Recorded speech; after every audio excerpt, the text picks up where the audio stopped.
It started like any other quiet Saturday morning in my grandpa's neighborhood. Birds singing, sprinklers hissing over perfectly trimmed lawns, and the faint smell of fresh coffee drifting from his porch. But peace is fragile, and in our case, it shattered with the sound of a heavy fist pounding on the front door. Grandpa was slow to answer. His knee had been bad since last winter, but the knocking grew louder, angrier, like someone trying to break in. When he finally opened the door, two strangers stood there in matching polo shirts, clipboards in hand, acting like they owned the place. They claimed they were from the HOA, throwing around phrases like property violations and compliance fees. Grandpa wasn't the type to be bullied. He'd been through more than these two could ever imagine. But the exchange escalated fast. Voices rose. One man stepped too close, and before I could even process what I was seeing, Grandpa was on the ground, clutching his arm in pain. The so-called officers didn't stick around to help. They left with smug expressions, as if they'd just checked off another item on their morning to-do list. What they didn't know, and what I was about to make sure they regretted, was that Grandpa had a past. Past that put him under the quiet protection of people, far scarier than any HOA committee. That morning, they broke his arm. They didn't realize they'd also broken their own peace. The neighborhood always looked like something out of a real estate brochure: manicured hedges, pastel-colored houses, and neighbors who smiled just enough to seem polite, but never enough to actually be friendly. Grandpa had lived here for 15 years, longer than most people on the block, and he knew every crack in the sidewalks, every maple tree that shed leaves too early in the season. It wasn't the kind of place where you expected trouble. At least, not the kind that knocked on your door with fake authority and left you lying on the floor. After the so-called HOA officers left, I rushed to Grandpa's side. His arm was swelling fast, and his face was pale but calm. Too calm. The kind of calm that comes from someone who's survived worse. He told me to grab the phone and call Dr. Patel, his neighbor and a retired orthopedic surgeon. Dr. Patel showed up in minutes, his black medical bag swinging at his side. One look and he knew it was a bad break. We made a temporary sling, iced it down, and decided a hospital trip was inevitable. But Grandpa's mind wasn't on the pain. They're not real HOA, he muttered almost to himself. I know who sent them. I didn't push. When Grandpa locked onto a thought, he'd share it when he was ready. For now, my job was to get him to the hospital without making things worse. We were halfway down the driveway when Mrs. Curtis, the neighborhood, gossip with binocular vision, appeared from behind her rose bushes. I heard shouting, she said, eyeing the sling. You know the HOA's been cracking down on people like you. She said it like Grandpa was a criminal. I clenched my jaw and kept walking. At the hospital, while nurses examined his arm, Grandpa kept scanning the room, like he was waiting for someone to appear. I knew that look. I'd seen it during family reunions when an old army buddy would surprise him. It was half readiness, half suspicion. Later that evening, we got the official word: fracture in 2 places. Cast for at least 6 weeks. Grandpa waved off the nurse's instructions and asked me to take him home. That's when he told me. The HOA in our neighborhood had a new president, a man named Victor Lang. Victor wasn't elected. He'd bullied his way into the position after the last president mysteriously resigned. He ran the HOA like a private fiefdom, enforcing ridiculous rules and issuing fines for petty things. Grass too tall, curtains the wrong shade, a mailbox that wasn't community standard, and now apparently he was sending enforcers. Grandpa's offense? A flagpole in his yard that flew 2 flags, the Stars and Stripes, and a small weathered flag from his military unit. The HOA had demanded he take it down, claiming it violated aesthetic guidelines. Grandpa refused. That's when the threats started. Notes in his mailbox, anonymous phone calls, and now this. Over the next few days, the neighborhood's mood shifted. People who used to wave now avoided eye contact. Cars slowed down when passing Grandpa's house drivers, peering in like they were inspecting the scene of a crime. We started getting letters, thick envelopes stuffed with violation, notices and fine demands, each one more absurd than the last. One claimed the color of Grandpa's front door disrupted neighborhood harmony. Another said his lawn ornaments projected a non-compliant attitude. It would have been laughable if it weren't so menacing. The language in those letters wasn't just petty, it was threatening. Phrases like "further action will be taken" and "final warning" appeared in bold print. One evening, as I was taking out the trash, I noticed a black SUV idling at the end of the street. No logo, tinted windows. It lingered for 10 minutes before driving off. The next night, it was back. By the 4th day, I was certain.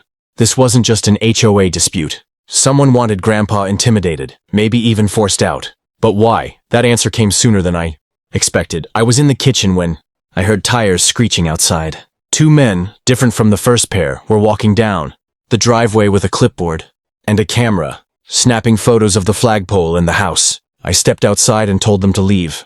One of them smirked. "We're conducting an inspection. HOA regulations allow it." "No," I said, stepping closer. "You're trespassing." They ignored me, so I pulled out my phone and started recording. The smirk faded. They left without another word. When I showed Grandpa the footage, he didn't smile. "That was just the beginning," he said. His voice was low, steady. "They think I'm alone. They're wrong." Over the next 2 weeks, the harassment went from petty to surreal. The first sign was the fines, ridiculous amounts for made-up violations. One envelope demanded $2,500 because Grandpa's mailbox was 2 inches taller than HOA approved dimensions. Another claimed his driveway had excessive surface texture. They sent these notices almost daily, each one hand-delivered, no postage, just a folded paper shoved into the door frame. Then came the sabotage. One morning, I stepped outside to find the flagpole rope cut clean through, the flags lying in the dirt. Grandpa fixed it before I could even get the coffee on. The next night, someone sprayed his front lawn with a chemical that left a dead, brown streak right across the middle, like a scar. Victor Lang, the self-proclaimed HOA president, never showed up in person. He preferred to send his inspectors, men in those same generic polo shirts, always carrying clipboards, always walking straight into the yard without asking. They'd measure random things with tape measures, take photos of every angle of the house, then walk off without speaking. One afternoon, I caught 2 of them opening the side gate to the backyard. When I confronted them, one said they were verifying property boundaries, told them the boundary was right, where they were standing, and that if they crossed it, the police would be called. They left, but I could see the smirk as they walked away. The black SUV returned, sometimes parking across the street for hours. At night, I'd hear the slow roll of tires on asphalt, the low hum of an engine idling just out of sight. Grandpa acted like he didn't notice, but I could tell. His eyes lingered on windows longer. His phone was never out of reach. The neighbors weren't much help. Most were too scared to get involved. A few even seemed to enjoy the spectacle. Mrs. Curtis, the gossip, would accidentally stop by just to ask what the HOA was after this time, then spread her own embellished version across the block. Then came the most absurd move yet. One morning, Grandpa's mailbox was gone. Just gone. In its place was a laminated HOA notice on a stake that read, "Non-compliant structure removed." The mailman had to hand us our letters like we lived in a campsite. I installed a camera on the porch that day. 2 nights later, the footage caught a man in a hoodie creeping up the driveway. He didn't touch the flagpole or the front door. He placed a small envelope on the porch, looked directly at the camera, and left. Inside was a single sheet of paper with the words, "Final warning," printed in red. The next day, a new notice arrived. The HOA was imposing a $5,000 fine for obstruction of community inspection because I had interfered with their agents. That's when I realized they weren't just trying to fine Grandpa. They were building a paper trail to justify legal action, maybe even force a foreclosure. But they had no idea who they were dealing with. Grandpa wasn't just a stubborn old man with a flagpole. He was a retired intelligence officer who'd spent decades in operations that never made the news. And though he'd been out of the game for years, he still had friends. One evening, after dinner, he called a number from memory. The conversation was short. He gave a name, Victor Lang, and an address. The person on the other end didn't say much, just that they'd look into it. 3 days later, I noticed something different. The black SUV didn't come back. Instead, a dark sedan with government plates drove slowly past the house. Once in the morning, once at night. The men in polos stopped visiting. Even Mrs. Curtis looked nervous. That's when Grandpa told me it was time to stop reacting and start planning. Grandpa always said the best way to deal with bullies was to make them believe they were still in control, right up until the moment they realized they weren't. His plan started quietly. No yelling, no public confrontation, just small moves, the kind that wouldn't draw attention until it was too late. The first step was gathering proof. We upgraded the porch camera to a full perimeter system with motion detection. I hid one inside the birdhouse and another in a fake sprinkler head. Every time one of Victor's so-called inspectors stepped onto the property, we got crystal clear footage. Grandpa even taught me how to run the video through facial recognition software he just happened to have on an old laptop. Turns out, most of these guys weren't HOA volunteers. They had arrest records for intimidation, vandalism, and in one case, assault. The second step was bait. Grandpa replaced the flagpole rope with a reinforced steel cable that looked like ordinary rope from a distance. He cleaned the lawn until it looked like a golf course. He repainted the door in the exact shade of beige listed in the HOA guidelines. Everything was perfectly compliant. Too compliant.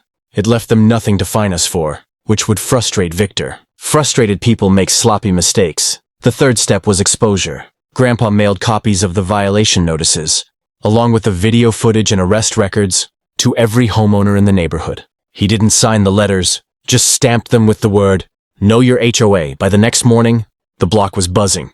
Then he called in his quiet backup. 2 men in suits showed up at the house. No introductions, just briefcases and calm eyes. They sat with Grandpa for an hour while I pretended to be busy in the kitchen. When they left, Grandpa told me they were friends from an old project, and that we should expect results soon. Within days, we saw movement. The black SUV didn't just disappear, it was replaced by a sedan that never lingered, just rolled past like it was making rounds. HOA meetings, which were usually closed-door affairs, suddenly had observers from the county's compliance board.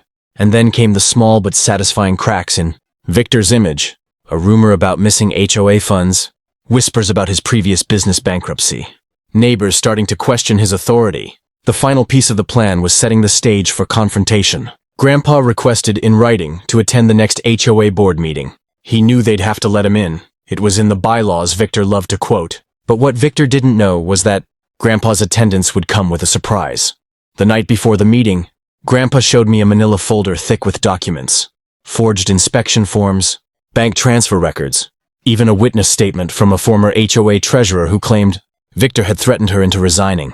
I asked how he'd gotten it all. He just smiled and said, "Old habits die hard." He also had something else, an unmarked flash drive. He didn't tell me what was on it, just that it would make sure Victor never played HOA dictator again. By the time the meeting rolled around, Grandpa was in full calm before the storm mode, cast on his arm, suit pressed, flag pin on his lapel. He looked like a man walking into a negotiation.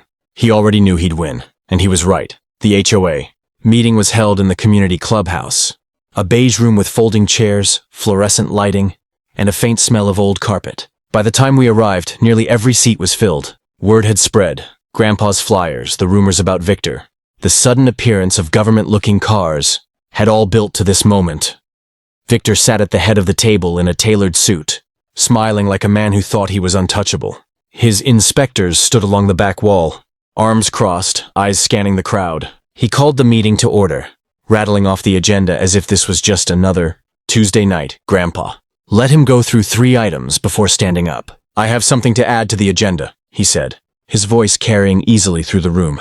Victor tried to wave him off, but the bylaws required that any homeowner be given 2 minutes to speak. Grandpa didn't take 2 minutes. He took 20. He started with the violation notices, each one projected on the wall from a small portable projector he'd brought. Every notice was followed by footage from our cameras, showing the so-called inspectors trespassing, vandalizing, or harassing. Then came the arrest records. Each one matched to a face in the room. Murmurs spread. Some neighbors leaned forward. Others covered their mouths. Victor's smile faded. But Grandpa wasn't done. He pulled out the manila folder and slid copies of bank statements across the table. "Missing HOA funds," he said. "Transferred to a personal account. Yours." He didn't raise his voice, didn't gloat. He just let the evidence sit there. Finally, he held up the flash drive. "This," he said, "goes to the county prosecutor tomorrow morning unless you step down, effective immediately, and return every dollar you've taken." Victor tried to recover, muttering about baseless accusations and doctored evidence, but the room wasn't buying it. Then the back doors opened, and 2 men in dark suits entered, flashing badges. The room went silent. They walked straight to Victor, asked him to stand, and escorted him out. No handcuffs, no shouting, just quiet, efficient removal. The meeting dissolved into chaos. Neighbors surrounded Grandpa, thanking him, asking questions. Some were angry they hadn't known sooner. Others were relieved someone had finally stood up to Victor. On the way out, one of the suited men paused beside Grandpa. "You'll get a call from us tomorrow," he said. "Good work." Grandpa didn't smile, but I saw the glint in his eye. It wasn't just relief. It was the satisfaction of a man who'd played the long game and won. The days after Victor's removal felt different. The air seemed lighter. Conversations on the street less tense.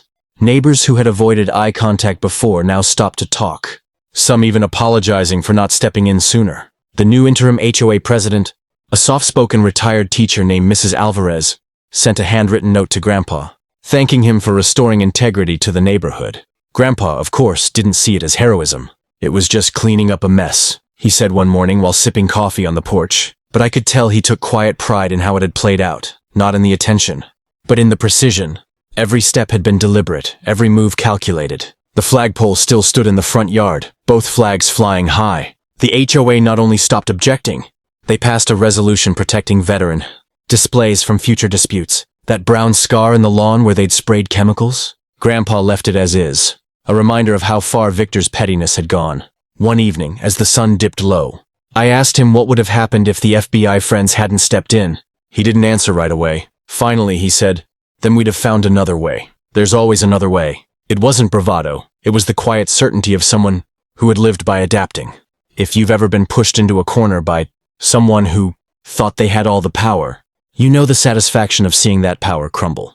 Sometimes justice isn't loud. Sometimes it's a quiet hand sliding evidence across a table. So here's my takeaway. Never underestimate the quiet ones. They're often the ones who fought battles you'll never hear about, and who know exactly how to win the next one. What about you? Have you ever seen someone abuse power in your neighborhood or workplace? Drop your story in the comments. And if you've read this far, comment "Justice served" so I know you're one of the ones who stays until the end.